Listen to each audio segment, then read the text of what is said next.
ভাগ্য কতটা নির্মম হতে পারে।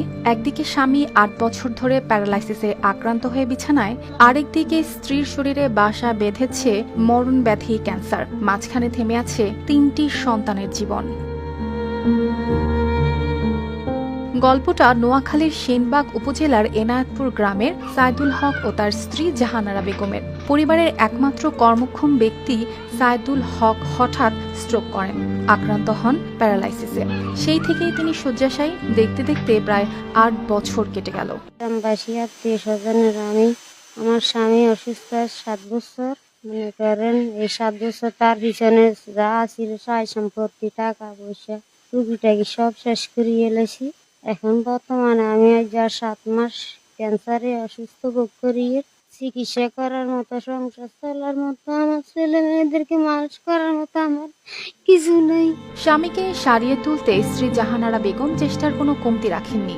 নিজের শেষ সম্বল বলতে যা ছিল জমি, বসত ভিটা, গয়না সব বিক্রি করে স্বামীর চিকিৎসায় খরচ করেছেন। কিন্তু তবুও সাইদুল হক বিছানা ছেড়ে উঠতেই পারেননি। আগে তরকারি বিক্রি করতো, 7 বছর আগে স্ট্রোক হয়ে প্যারালাইসিস হয়ে এখন গর্ভটা। আমরা আসলে অনিচ্ছাকৃতভাবেই আপনাদের সম্মুখীন হয়েছি। আপনারা যে যেখানে আছেন দেশ এবং প্রবাসে যদি একটু সহযোগিতার হাত বাড়িয়ে দেন, একটি ফ্যামিলি সুস্থ এবং স্বাভাবিক জীবনে ফিরে আসতে পারে। একদিকে স্বামীর চিকিৎসা চালাতে গিয়ে পুরো পরিবার যখন নিঃস্ব, ঠিক তখনই এলো আরও বড় ধাক্কা। চলতি বছরের জানুয়ারিতে স্ত্রী জাহানারা বেগমের ধরা পড়ে ব্রেস্ট ক্যান্সার।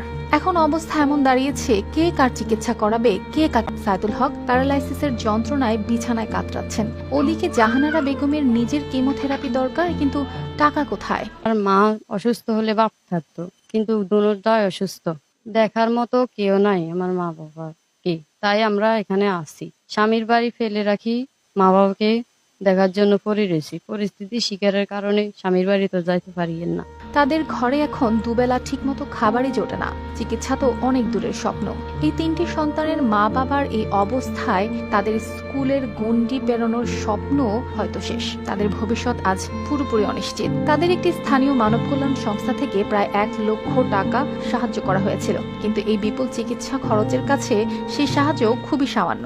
7 বছর আগে তরকারি ব্যবসা করতো, সে এখন গর্ভবন্ধী, প্যারালাইসিস, বেনষ্ট করে বন্দী হয়ে রয়েছে। আমার আম্মু 7 মাস ক্যান্সারে আক্রান্ত। আপনারা সবাই আমার মা বাবাকে সাহায্য করুন, আমাদেরকে সাহায্য করুন। আমাদের দেখার মতো এই পৃথিবীতে কেউ নাই। এই অসহায় মায়ের একটাই চাওয়া, তিনি শুধু তার সন্তানদের মুখের দিকে চেয়ে বাঁচতে চান আরো কিছুদিন।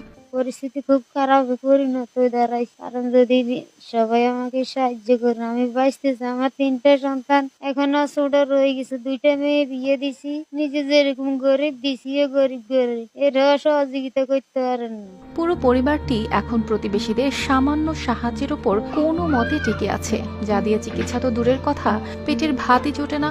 স্থানীয় মানুষরা আশা করেন দেশের সহৃদয়বান মানুষ যদি একটু হাত বাড়িয়ে দেয়, তাহলে হয়তো একদিন সুস্থ হয়ে আবারও স্বাভাবিক জীবনে ফিরতে পারবেন তারা।